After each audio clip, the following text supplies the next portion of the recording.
Halo, selamat pagi teman-teman semua. Apa kabar? Alhamdulillah, kita masih ketemu kembali. Mohon maaf, beberapa waktu ini saya tidak begitu aktif untuk live di YouTube ataupun upload konten di YouTube karena ada beberapa proyek yang harus saya kerjakan teman-teman, dan juga ketahuilah hari ini ramai pandemi, dan itu pun saya rasakan dengan keluarga. Jadi beberapa waktu ini saya fokus untuk penyembuhan. Dan mudah-mudahan teman-teman semua juga jaga kesehatan di masa pandemi ini. Penting untuk menjaga kesehatan teman-teman karena memang apa namanya, corona itu ada. Corona itu ada. Oke, teman-teman, beberapa waktu ini saya fokus untuk menangani perkara PMH, perbuatan melawan hukum, di pengadilan negeri, yang mana perkaranya itu adalah berasal dari hibah tanah dari orang tua terhadap anak angkat. Kemudian setelah orang tua meninggal, anak angkat mendapatkan hibah atau pemberian dari orang tua angkatnya. Beberapa tahun kemudian, anak kandung dari orang tua angkat tersebut menggugat tanah yang diberikan kepada pihak anak angkat, teman-teman. Perkara ini sudah berproses di desa sudah 3 kali, kemudian berlanjut di perkaranya di mediasi tingkat kecamatan juga gagal, kemudian masuk lawyer, mediasi 2 kali dan juga gagal. Hari ini masuk di proses peracara di pengadilan negeri dengan perbuatan melawan hukum. Setelah kami baca tentang gugatan yang disampaikan oleh pihak kuasa hukum dari pihak penggugat tentang perbuatan melawan hukum ini, ada beberapa poin yang saya garis tangani. Bahasanya dia menangani tentang poin nomor 3 dalam positanya, dasar gugatannya itu adalah tentang waris. Kalau waris harusnya itu adalah masuk ke pengadilan agama, bukan pengadilan negeri. Tapi dia bersikeras. Kemudian perkara ini adalah, kalau perkara PMH itu perbuatan melawan hukum karena ini perdata, harusnya karena itu sudah ada di letterhead desa, harusnya ada turut tergugat gitu. Turut tergugat siapa? Turut tergugat itu adalah pihak yang diketahui berperan juga di dalam proses perkara tersebut. Contoh, dalam perkara saya itu ada kepala desa, ada camat sebagai PPATS. Karena bentuknya sertifikat, harusnya Badan Pertanahan Nasional juga harus dimasukkan sebagai turut tergugat. Kemudian yang keempat, akta hibah dan sertifikat sudah masuk ke bank, harusnya pihak bank itu sebagai turut tergugat. Dalam pikiran saya, teman-teman, karena turut tergugat itu tidak ada, harusnya gugatan dari pihak penggugat itu harusnya di NO atau digugurkan karena kekurangan pihak dan objek sengketanya itu adalah tidak jelas.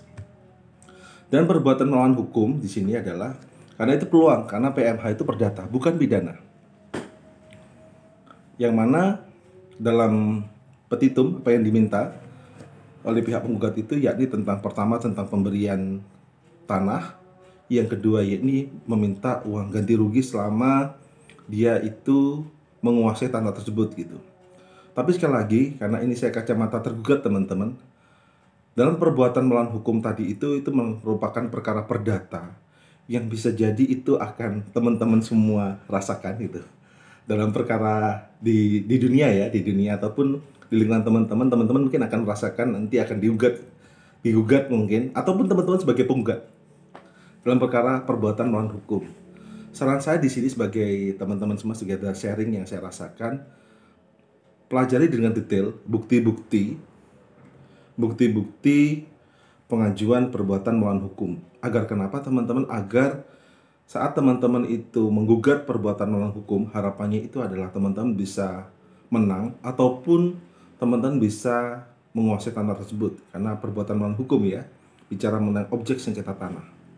Tapi kalau tidak secara detail teman-teman mengetahui perbuatan melawan hukum tadi untuk disiapkan lebih detail, besar kemungkinan teman-teman akan di NO ataupun kalah. Karena kenapa? Ini akan habis uang banyak. Biaya cukup besar karena teman-teman akan biaya tenaga, pikiran, teman-teman akan merasakan rasanya itu tidur gak enak gitu kan, karena ada sengketa yang harus diselesaikan. Tetapi menjaga-jaga agar teman-teman suatu saat tidak digugat dari gugat ya, ataupun teman-teman sebagai penggugat itu ya, ini adalah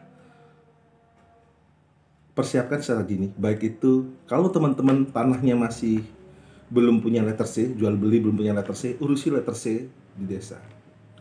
Kalau akta hibah tadi sudah punya akta hibah namun belum diurusi ke sertifikat, urusi sertifikatnya, sertifikat hak miliknya. Agar kenapa teman-teman? Agar nanti teman-teman itu mempunyai posisi yang kuat dalam perbuatan melawan hukum di perdata ini. Karena perbuatan melawan hukum itu merupakan objek sengketa perdata, dan perdata itu erat singgungannya dengan bukti otentik.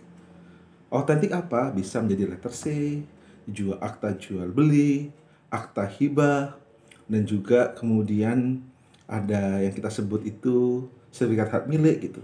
Walaupun saya berkeyakinan bukti otentik saya siap, tapi namanya proses persidangan teman-teman, teman-teman bisa bersidang sendiri ataupun teman-teman menggunakan lawyer, itu pilihan teman-teman semua, ataupun bisa berdiskusi dengan teman-teman semua yang ahli hukum untuk bisa menangani perkara PMH yang teman-teman tangani, ataupun teman-teman bisa digugat juga atas perbuatan melawan hukum. Saran saya adalah mulai hari ini siapkan teman-teman untuk yang tanahnya belum mempunyai letter C desa untuk diurusi ke desa. Kan itu nggak mahal teman-teman. Yang kedua, kalau sudah akta hibah, alangkah baiknya urusi sertifikatnya. Yang ketiga, yakni adalah teman-teman dalam mengurusi berkas tadi itu, kalau berkasnya tadi disekolahkan ke bank, ya sekolahkan ke bank, maka itu kan menjadi apa namanya, tidak bisa diambil tuh karena jaminannya di bank. Maka teman-teman harus punya kopiannya, berjaga-jaga kalau ada sesuatu di belakang hari. Itu sharing saya teman-teman tentang perbuatan melawan hukum perdata yang hari ini mungkin ramai juga di pengadilan negeri. Tetapi teman-teman tenang aja, setiap perkara pasti ada solusi. Apalagi perkara hukum ya.